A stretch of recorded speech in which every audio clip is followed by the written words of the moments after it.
இன்னைக்கு சோழிங்கநல்லூர் சட்டமன்ற தொகுதி அதிமுக கோட்டை.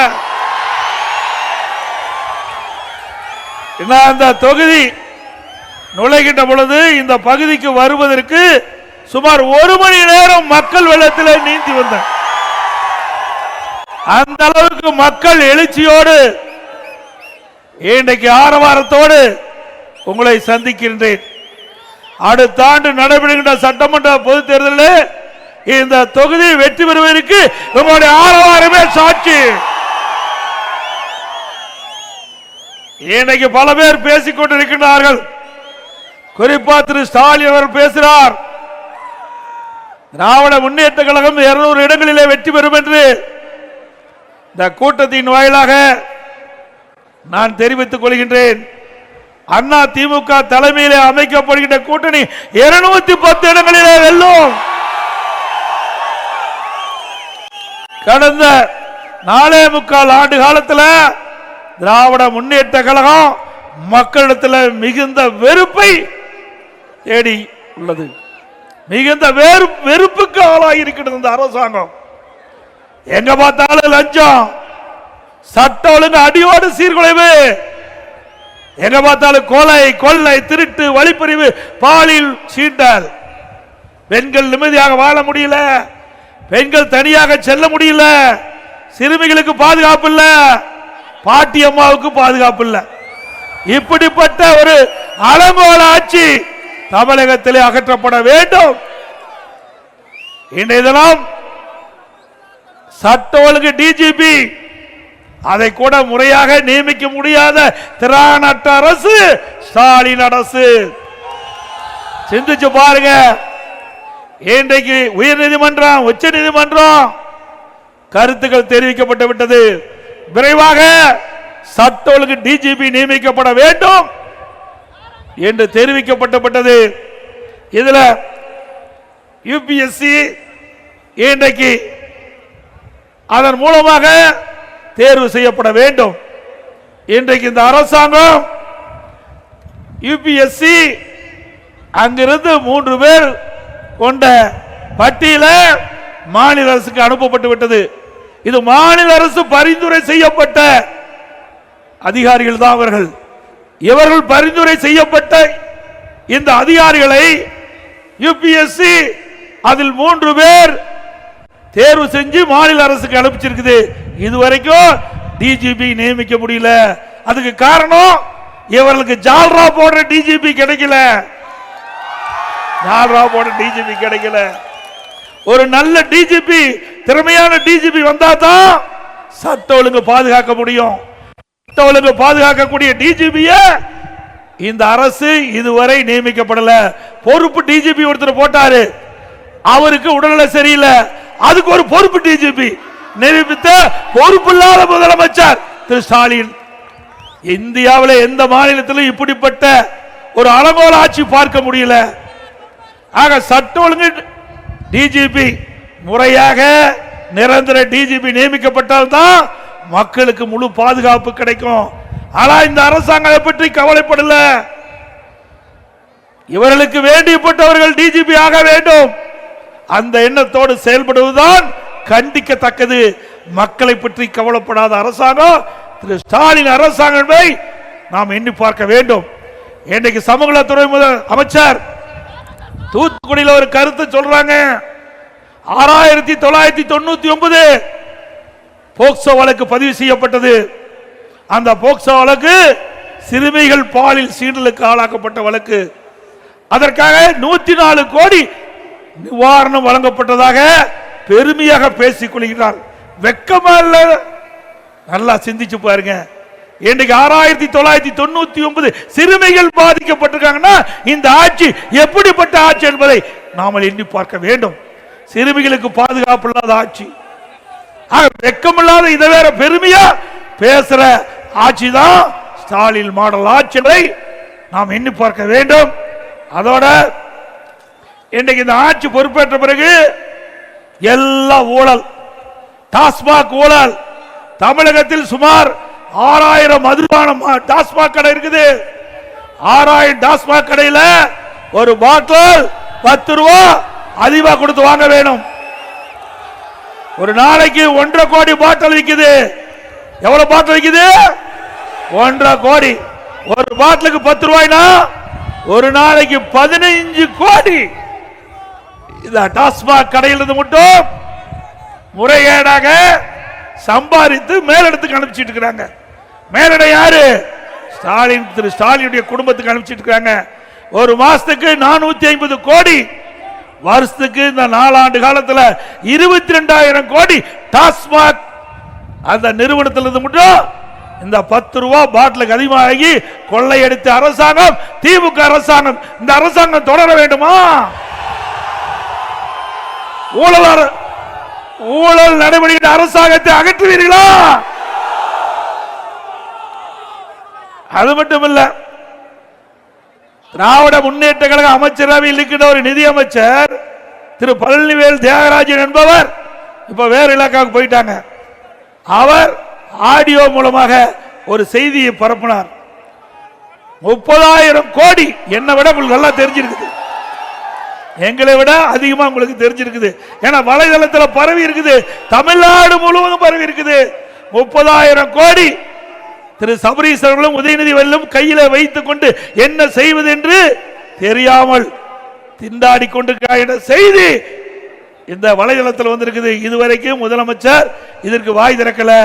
இப்படி கொள்ளையடிக்கின்ற ஆட்சி தேட வேண்டுமா? இன்றைக்கு பாத்தீங்கன்னா நகர்ப்புற உள்ளாட்சித்துறை காலி பணியிடங்களை நிரப்புவதில் மட்டும் 800 கோடி ஊழல் செய்திருக்கிறாங்க.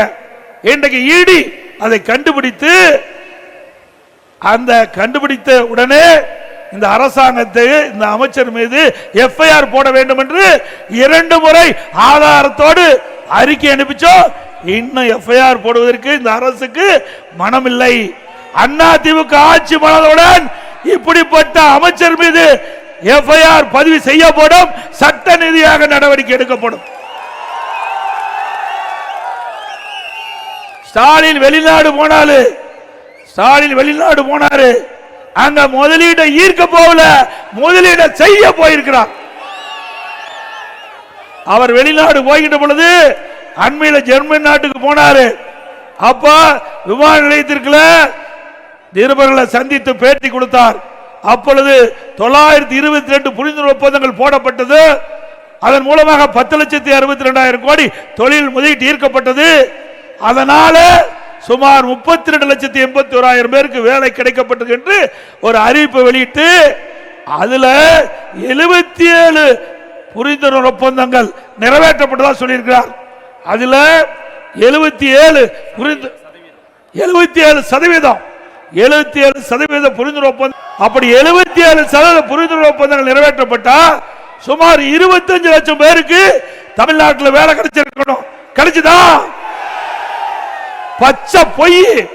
ஒரு புரிந்துணர்வு ஒப்பந்தம் போட்டா குறைந்தபட்சம் அந்த தொழில் நிறுவனங்கள் நிறுவதற்கு 3 ஆண்டிலிருந்து 5 ஆண்டு காலம் பிடிக்கும். நிலம் தேர்வு செய்ய வேணும், அதுக்கு தேவையான நிதி ஆதாரத்தை பெருக்க வேணும், முதற்கட்ட பணி செயல்படுத்த வேணும், அதற்கு தேவையான அனுமதிகள் வாங்க வேண்டும். இவ்வளவும் செயல்படுவதற்கு சுமார் 3 ஆண்டிலிருந்து 5 ஆண்டு காலம் பிடிக்கும். ஆனால் இன்றைய முதலமைச்சர் வேண்டுமென்றே திட்டமிட்டு மக்களை ஏமாற்ற, இளைஞர்களை ஏமாற்றுவதற்காக இப்படி ஒரு பச்சை பொய்யை சொல்லிய முதலமைச்சர் திரு ஸ்டாலின் என்பதை நாம் எண்ணி பார்க்க வேண்டும். அதோட அதிமுக ஆட்சி 2015 மாண்புமிகு புரட்சி தலைவி அம்மா அவர்கள் தமிழகத்தினுடைய முதலமைச்சராக இருந்த காலகட்டத்தில் 2015 தொழில் முதலீட்டாளர் மாநாட்டை சென்னையில் நடத்தினாங்க. சுமார் 2,42,000 கோடி தொழில் முதலீடு ஈர்க்கப்பட்டது. 98 புரிந்துணர்வு ஒப்பந்தங்கள் போடப்பட்டது. இதில் 72% புரிந்துணர்வு ஒப்பந்தம் நடைமுறைக்கு வந்துட்டது. பல லட்சம் பேருக்கு வேலை கிடைச்சது. அதே வழியில் வந்து அம்மாவுடைய அரசு 2019 ஜனவரியில் தொழில் முதலீட்டு மாநாட்டு நடத்தணும் சென்னையில். அதன் மூலமாக சுமார் 3,500,000 கோடி தொழில் முதலீட்டு ஈர்த்தோம். 304 புரிந்துணர்வு ஒப்பந்தம் போட்டோம். அதில் 27% நிறைவேற்றப்பட்டது. இன்னும் இப்பொழுது நிறைவேற்றப்பட்டு வருது. இந்த தொழிற்சாலை எல்லாம் கொண்டு வந்த அரசாங்கம் அண்ணா திமுக அரசாங்கம். அதன் மூலமா தான் வேலை கிடைச்சிட்டு இருக்குது. இன்னைக்கு ஸ்டாலின் பெருமையா பேசுறாருல்ல, அந்த பெருமைக்கு நாம் தான் காரணம். நாம விதை போட்டோம், செடி முளைத்தது, மரமாச்சு. இப்போ பூ பூத்து காயாயி பழத்தை இவர்கள் பறிச்சுட்டு இருக்கிறாங்க. இவர்கள் கொண்டு வந்த திட்டத்தினால தமிழ்நாட்டில் ஏழைகளுக்கு இளைஞர்களுக்கு வேலை கிடைக்கல. அனைத்து இந்திய அண்ணா திராவிட முன்னேற்ற கழக ஆட்சியில் தொழில் முதலீட்டை ஈர்த்து, அந்த தொழில் முதலீட்டை ஈர்த்த காரணத்தினால தமிழகத்தில் பல தொழிற்சாலைகள் வந்த விளைவில் பல லட்சம் பேருக்கு வேலை கிடைச்சிருக்குது. தமிழ்நாடு பொருளாதாரத்தில் உயர்ந்த நிலைக்கு வந்திருக்குது. திராவிட முன்னேற்ற கழக ஆட்சியில் தொழில் முதலீட்டை ஈர்த்ததா சொன்னாங்க. சட்டமன்றத்தில் நான் கேள்வி கேட்டேன், பத்திரிகையின் வாயிலாக அறிக்கை விட்டேன், ஊடகத்தின் வாயிலாக பேட்டி கொடுத்தேன். திரு ஸ்டாலினுடைய அரசாங்கத்தில் இருக்கின்ற தொழில்துறை அமைச்சர் அவர்களே, நீங்க வெள்ளை அறிக்கை விடுங்க. திராவிட முன்னேற்ற கழக ஆட்சியில் எவ்வளவு புரிந்துணர்வு ஒப்பந்தம் போட்டீங்க, எவ்வளவு தொழில் முதலீட்டு ஈர்த்தீங்க, எத்தனை தொழில் தமிழகத்தில் வந்து இப்பொழுது தொடங்கப்பட்டிருக்கின்றது, எத்தனை தொழில் நிறைவு பெற்று வேலைவாய்ப்பு எவ்வளவு பேர் கிடைச்சு சொன்னா வெள்ள பேப்பரை காட்டுறார், வெள்ள பேப்பரை காட்டுறார். உண்மை அதுதான், ஒண்ணுமே நடக்கல, அதுதான் வெள்ள பேப்பரை காட்டிட்டாரு. உண்மைதான் சொல்லி இருக்கிறார். ஆக ஒரு பிரதான எதிர்கட்சி மக்களுடைய கேட்கிறார்கள், மக்களுடைய பிரச்சனை மக்கள் கேட்கின்றார்கள். மக்கள் கேட்கின்ற அந்த கேள்வியின் அடிப்படையில் தான் பிரதான எதிர்க்கட்சி என்ற முறையில் நாங்கள், இளைஞர்கள் கேட்கின்றார்கள், பொதுமக்கள் கேட்கின்றார்கள், தமிழகத்தில் எவ்வளவு தொழில் வந்தது, எவ்வளவு முதலில் ஈர்க்கப்பட்டீங்க, அதனுடைய நிலை என்ன, எவ்வளவு பேருக்கு வேலை கிடைத்தது, அதை சொல்ல வேண்டிய கடமை ஆளுங்கட்சி. ஆனால் அவர்கள் பொய்ய சொல்லி சொல்லி மக்களை ஏமாற்றி, இளைஞர்களை ஏமாற்றி வாக்குகள் பெறுவதுதான் குறிக்கோளாக இருந்து கொண்டிருக்கிறார் என்பதை நேரத்தில் சுட்டிக்காட்ட விளைகிறேன். அதோட எப்ப பார்த்தாலும் முதலமைச்சர் ஸ்டாலின் பேசுறார், இந்தியாவிலேயே முதன்மை முதலமைச்சர் ஸ்டாலினா. ஆமா, உண்மையை சொல்லி இருக்கிறார். எதுல? கடன் வாங்குவதிலே முதன்மையான முதலமைச்சர், கடன் வாங்குவதிலே முதன்மையான முதலமைச்சர். இந்தியாவில் பல மாநிலம் இருக்குது, இந்தியாவில் பல மாநிலம் இருக்குது, எந்த மாநிலத்திலும் இவ்வளவு கடன் வாங்கல. தமிழ்நாட்டில் தான் அதிக கடன் வாங்குறதுல முதல் மாநிலம் இந்தியாவிலேயே தமிழ்நாடு தான். இந்தியாவிலேயே கடன் வாங்குதல முதல் மாநிலம் தமிழ்நாடு. அந்த சாதனை தான் முதலமைச்சர் செஞ்சிருக்கிறார், வேற எந்த சாதனையும் இல்லை. எல்லாத்தையும் கடன்காரன் ஆக்கிவிட்டார். தமிழ்நாட்டுக்கு மக்கள் அனைவரையும் கடனாளி ஆக்கிதான் இந்த ஆட்சியினுடைய பெருமை, வேற ஒன்னும் நடக்கல. இன்றைக்கு பாரத பிரதமர் நரேந்திர மோடி அவர்கள் பல்வேறு திட்டங்களை கொண்டாந்திருக்கிறாங்க. மேக் இன் இந்தியா, இன்றைக்கு இந்திய நாடு வளர்ச்சி பெற்று பொருளாதாரத்திலே மேம்பாடு அடைய தமிழகம் இல்ல, இந்தியா முழுவதும் மேக் இன் இந்தியா மூலமாக புதிய நிறுவனங்களை உருவாக்கி வேலைவாய்ப்பு உருவாக்குவதற்காக திட்டத்தை வகுத்து கொடுத்திருக்கிறாங்க. அது மட்டுமல்ல, இன்றைக்கு மெட்ரோ ரயில் திட்டம் கட்டம் 2, மெட்ரோ ரயில் திட்டம் கட்டம் 2 இந்தியாவிலேயே ஒரே திட்டத்திற்கு 63,000 கோடி எங்கேயும் கொடுக்கல.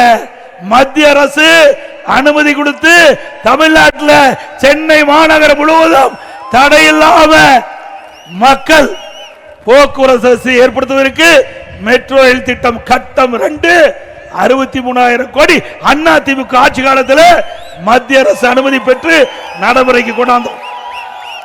இன்றைய சோழிங்கநகர் தொகுதியிலேயோ இந்த மெட்ரோ ரயில் திட்டம் வருது. இந்த திட்டம் வருகின்ற பொழுது இந்த பகுதி மிகப்பெரிய வளர்ச்சி பெறும். நான் முதலமைச்சர் இருந்த பொழுது, அம்மாவுடைய அரசு இருக்கின்ற பொழுது மத்திய உள்துறை அமைச்சர் மரியாதைக்குரிய அமித்ஷா அவர்களை அழைத்து வந்து கலைவாணர் அருகிலே இந்த மெட்ரோ ரயில் திட்டம் கட்டம் 2க்கு அடிக்கல் நாட்டப்பட்டது அண்ணா திமுக ஆட்சியிலே. மிகப்பெரிய திட்டங்க. இந்தியாவிலேயே ஒரு திட்டத்திற்கு 63 கோடி எந்த மாநிலத்திற்கு கொடுக்கல, தமிழ்நாட்டுக்கு தான் கிடைக்கப்பட்டது. அப்படி அண்ணா திமுக ஆட்சியில சாதனை படைத்தோம். அது மட்டுமல்ல, அண்ணா திமுக ஆட்சியில ஒரே ஆண்டில் 12 அரசு மருத்துவக் கல்லூரி மருத்துவமனை கொண்டாந்தோம். மாண்புமிகு பாரத பிரதமரை சந்தித்து தமிழ்நாட்டு மக்களுடைய கோரிக்கை வச்சோம். இன்னைக்கு தமிழ்நாட்டில் பல மருத்துவக் கல்லூரிகள் வேண்டும் என்று கேட்டோம். அதுல முதற்கட்டமா 12 அரசு மருத்துவக் கல்லூரி மருத்துவமனை தந்த நரேந்திர மோடி அவர்கள். திராவிட முன்னேற்ற கழக அரசு வந்த பிறகு ஒரு அரசு மருத்துவமனை கொண்டாட முடிஞ்சதா? கொண்டாங்களா? அதுக்கு தில்லு திராணி தெப்பு வேணும்.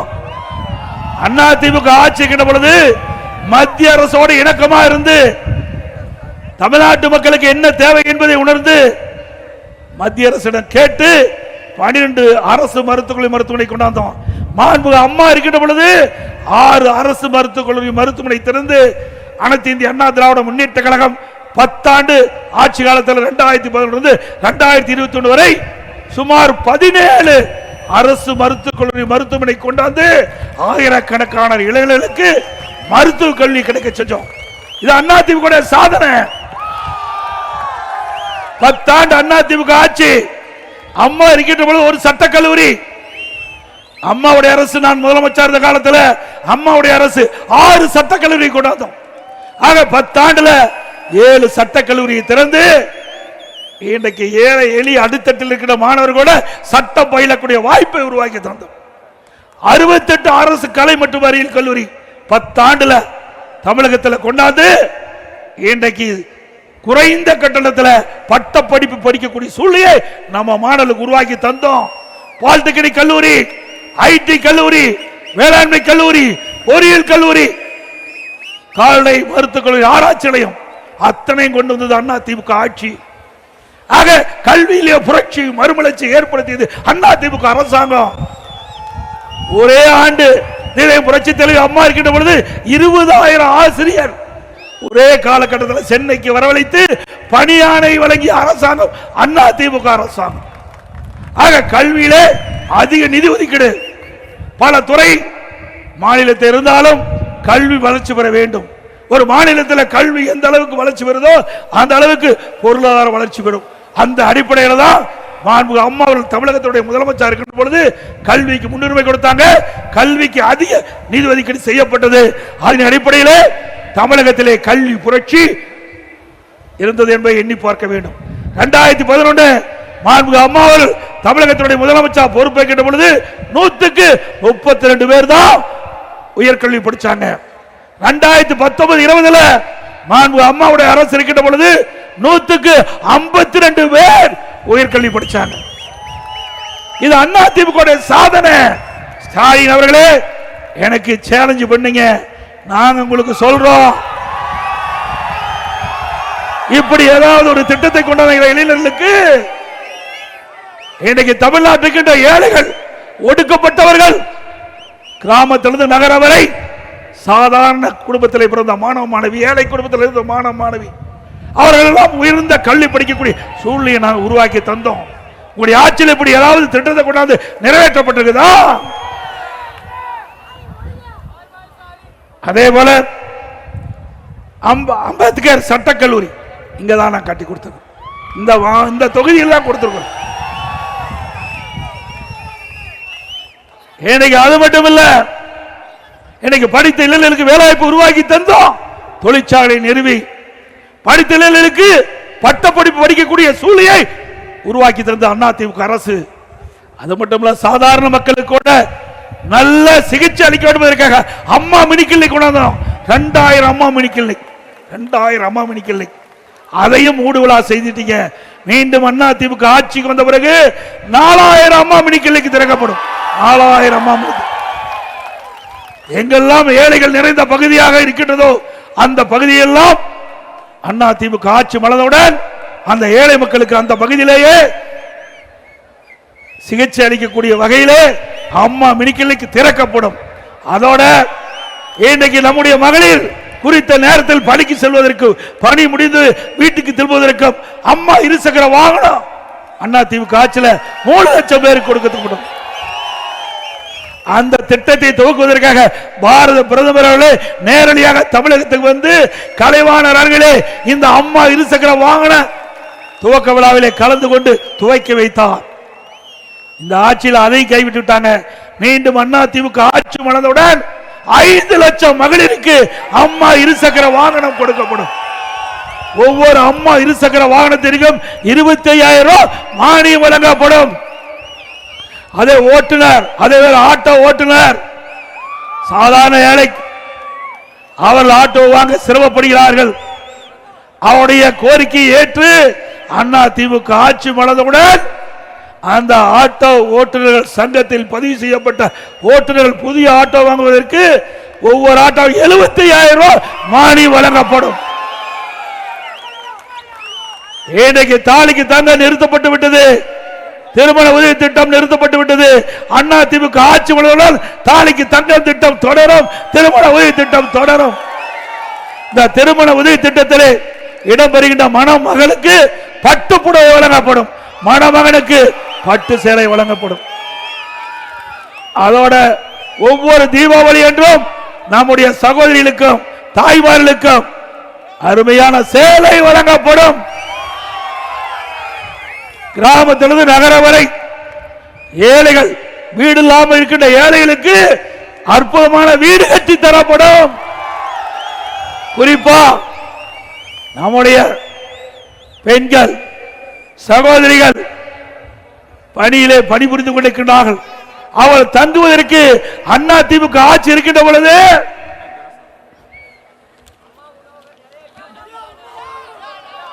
தனியார் அலுவலகத்தில் பணிபுரிகின்ற பெண்களுக்கு சென்னை, மதுரை, கோவை, திருச்சி 10 இடங்களில் அன்னை தெரசா மகளிர் தங்கு விடுதி கட்டிக் கொடுத்தோம். மீண்டும் அண்ணா திமுக ஆட்சி மலர்ந்தவுடனே இந்த பக்கம் ஐடி நிறுவனம் அதிகமா இருக்குது. அந்த நிறுவனத்தில் பணிபுரிகின்ற நம்முடைய பெண்களுக்கு சகோதரிகளுக்கு விடுதிகள் கட்டி கொடுக்கப்படும். சோழிங்கநகர் பகுதியிலே ஆயிரக்கணக்கான பேர் தங்கக்கூடிய பாதுகாப்பு அம்சம் கூடிய விடுதி கட்டி கொடுக்கப்படும். அதோட அம்மா உணவகம் நிச்சயமாக கொடுக்கப்படும். ஏழைகள் வயிறார உணவு, தரமான உணவு குறைந்த விலையில கொடுக்கப்படும்.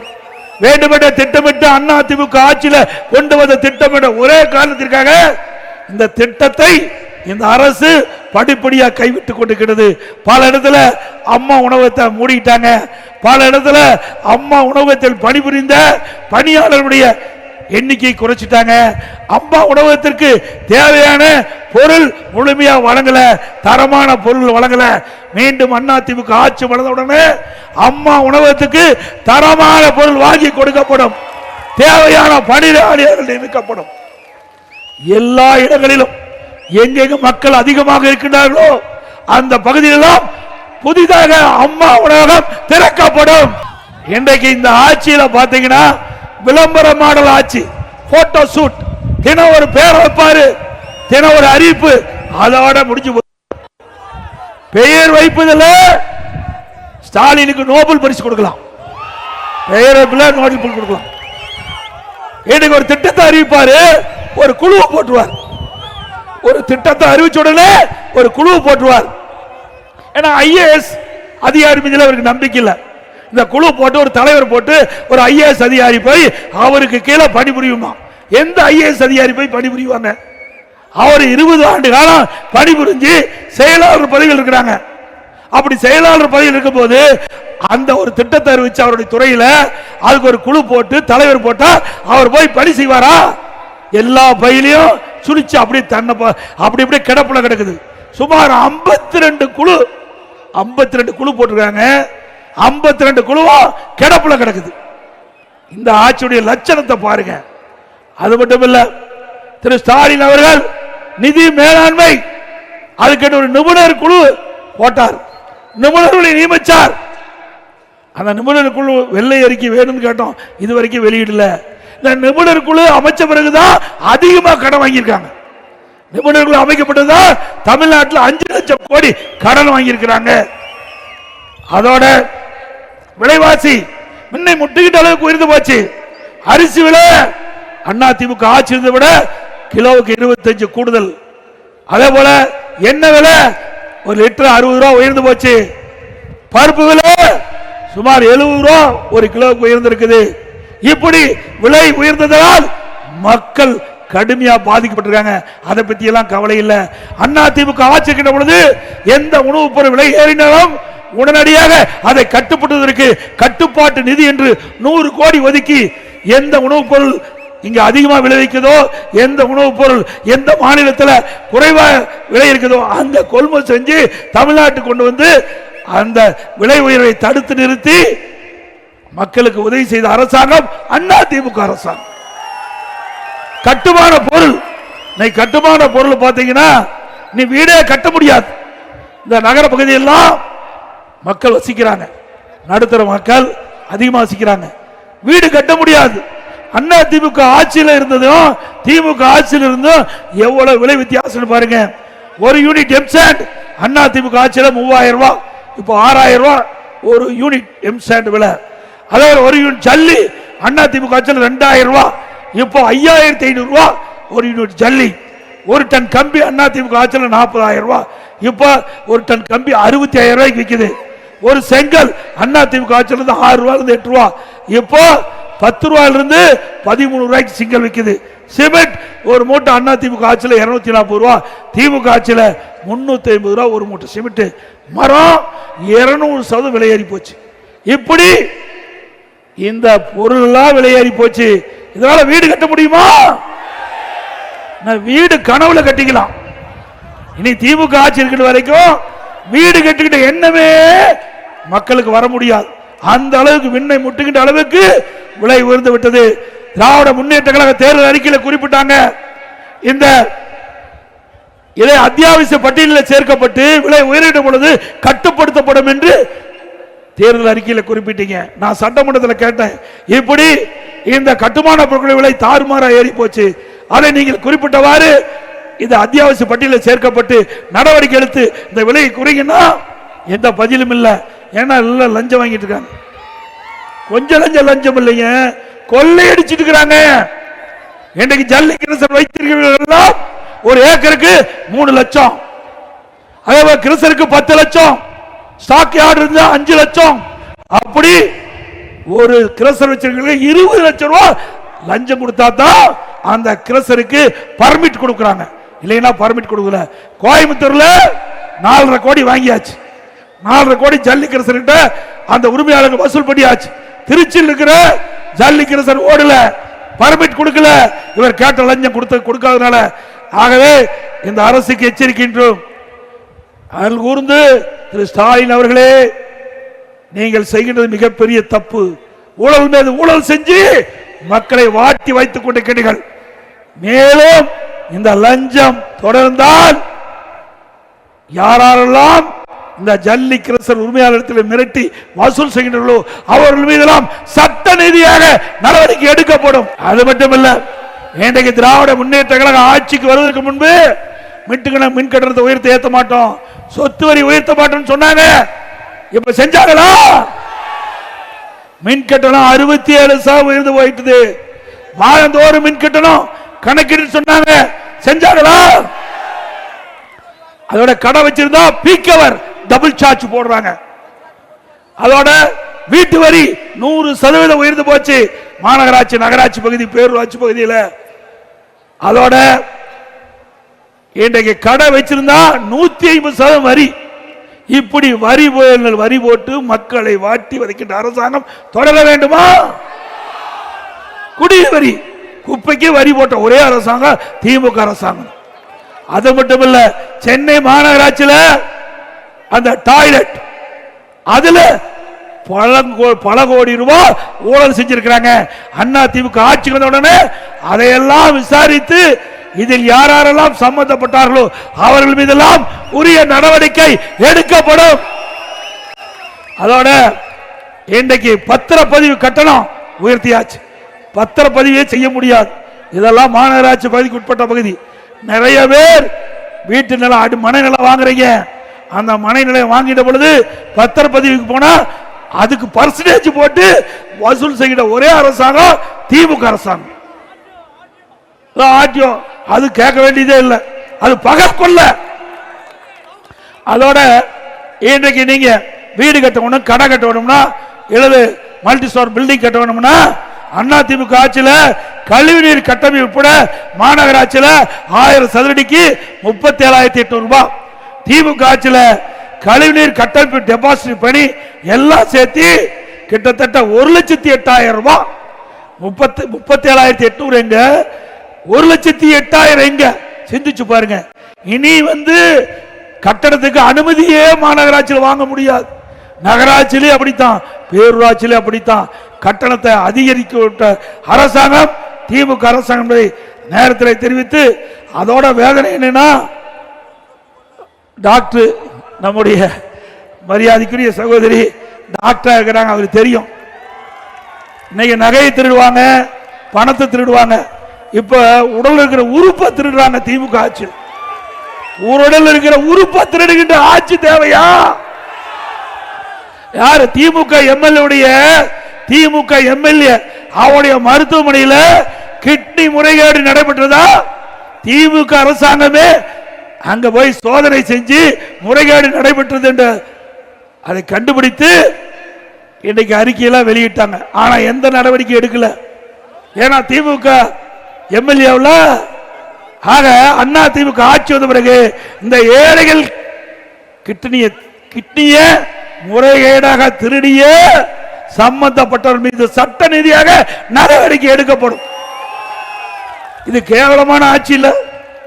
வறுமையின் காரணமா அவளுக்கு பணத்தாசை காட்டி ஏழைகளுடைய கிட்னியை திருடுகின்ற ஆட்சி தொடர வேண்டுமா? எவ்வளவு அயோக்கியத்தனம்! யாராவது நம்முடைய நண்பர்கள், இங்க வந்திருக்கின்ற கள நிர்வாகிகள், தொண்டர்கள், பொதுமக்கள் திமுக காரர் மருத்துவமனைக்கு சிகிச்சை பெற்றிருந்து அறுவை சிகிச்சை பெற்றிருந்தா தயவு செய்து உங்களுக்கு தெரிஞ்ச மருத்துவமனைக்கு போய் ஸ்கேன் பண்ணி பார்த்துங்க. ஏன்னா உள்ள உறுப்பு இருக்குதா தெரிஞ்சுக்கணும். அவ்வளவு மோசமான ஆட்சி தமிழகத்தில் நடைபெற்றுக் கொண்டிருப்பதை நாம் எண்ணி பார்க்க வேண்டும். எப்ப பார்த்தாலும் ஸ்டாலின் நிதியில்லைங்கிறார். கார் பந்தை நடத்துறதுக்கு நிதி இருக்குது. அப்பா மேல அப்பா பெயர்ல பேனா வைக்கிறதுக்கு நிதி இருக்குது. எழுதாத பேனாவை நடுக்கடல வைக்க வேணுமா?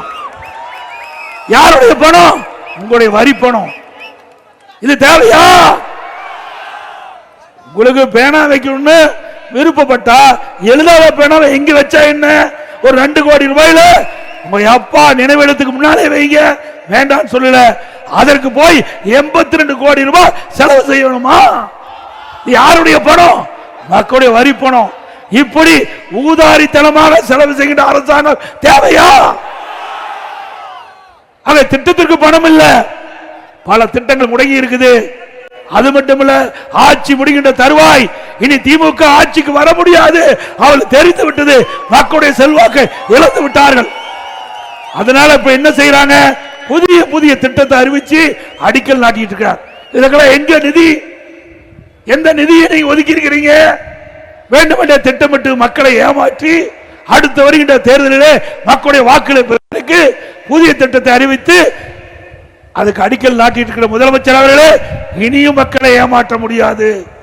ஏன்னா ஏற்கனவே நீங்க 5 லட்சம் கோடி கடன் வாங்கி வைத்து விட்டீர்கள். அது மட்டுமல்ல, தேர்தல் அறிக்கையில குறிப்பிட்டாங்க, திராவிட முன்னேற்ற கழகம் ஆட்சிக்கு வந்தா அந்த அரசு ஊழியர்களுக்கு பழைய ஓய்வு திட்டத்தை நிறைவேற்றும் சொல்லி நிறைவேற்றினாங்களா? செவிலியர்கள் பணி நிரந்தரம் செய்ய சொன்னாங்க. பல கிட்டத்தட்ட ஒரு 10 நாளா போராடிட்டு வராங்க. கைது செய்து சித்திரவதை பண்றீங்க. ஏன் அவளுக்கு வாக்குறுதி கொடுக்கறீங்க? அவளை ஓட்டுகளை பெறுவதற்கு வாக்குறுதி கொடுத்தீங்க, ஆட்சிக்கு வந்தீங்க. 4 ஆண்டு காலம் ஆகுது. கொடுக்கப்பட்ட வாக்குறுதியை நிறைவேற்ற வேண்டும் என்றுதான் அந்த செவிலியர்கள் போராட்டம் பண்ணிட்டு இருக்காங்க. அப்படி செவிலியர்கள் போராட்டம் ஒருபுறம், அதோட அந்த இடைநிலை ஆசிரியர்கள் அவள் பணி நிரந்தரம் செய்யணுங்க, அதுவும் செய்யல. தூய்மை பணியாளர்கள் பணி நிரந்தரம் செய்யணும்னு சொன்னீங்க, அதுவும் செய்யல. அவர்களும் போராட்டம் நடத்திட்டு இருக்காங்க. இப்படி தமிழகம் போராட்ட களமாக மாறிவிட்டது. இனி திரு ஸ்டாலின் அவர்களே, உங்களுடைய ஆட்சிக்கு சாவு மணி அடிக்கப்பட்டு விட்டது.